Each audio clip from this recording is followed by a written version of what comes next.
संस्कृतपाठशालायै प्रतीक्षारतेभ्यः संस्कृतप्रियेभ्यः दर्शकेभ्यः नमः।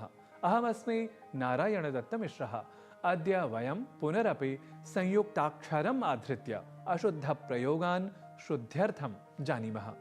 आप जानते ही हैं कि लिखने के क्रम के समय हम बहुत बार संयुक्ताक्षरों की वजह से भी उच्चारण में गलती कर जाते हैं। यदि उच्चारण हम ठीक भी कर लेते हैं तो लिखने में हम हमेशा भ्रमित रहते हैं या भ्रांत हो जाते हैं।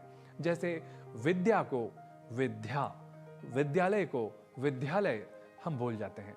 और तो और हम कई बार विशेष स्थानों, व्यक्तियों से भी इस तरह के उच्चारण देख और सुन लेते हैं और हमारा संस्कार ऐसा हो जाता है और हमें लगता है कि चूंकि किसी ने ऐसा कहा है तो हम भी शुद्ध ही बोल रहे होंगे।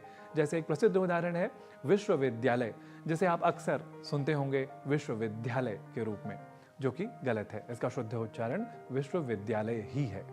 तो बात यहाँ इतनी सी है कि हम अक्सर ऐसे प्रयोग जब भी करते हैं तो उतना ध्यान नहीं रखते और बड़ी गलती, जिसे आप और हम इंग्लिश में ब्लंडर कहा करते हैं, कर जाते हैं।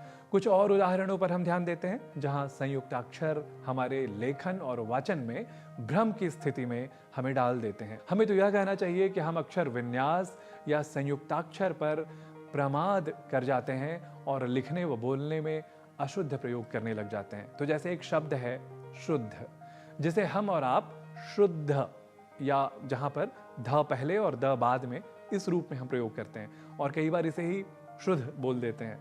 एक द का प्रयोग नहीं करते, अर्ध दकार का प्रयोग नहीं करते।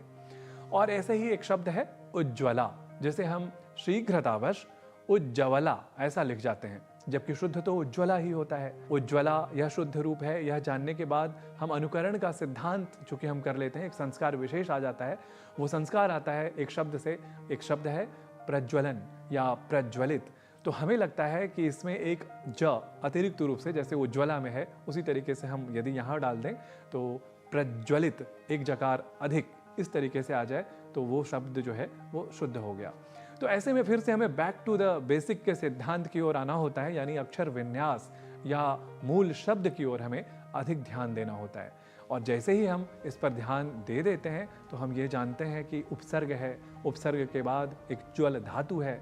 जैसे प्रज्वल है, प्रज्वलन है तो प्र उपसर्ग है और ज्वल एक धातु है या शब्द है। तो जैसे ही हम बनाएंगे तो प्रज्वल ही बनेगा, प्रज्वल ऐसा शब्द नहीं बनेगा। क्योंकि हम उज्ज्वल ऐसा शब्द बनाते हैं तो वहाँ उत के त को हम ज कर देते हैं, इसीलिए वहाँ उज्ज्वल ऐसा शब्द बनता है।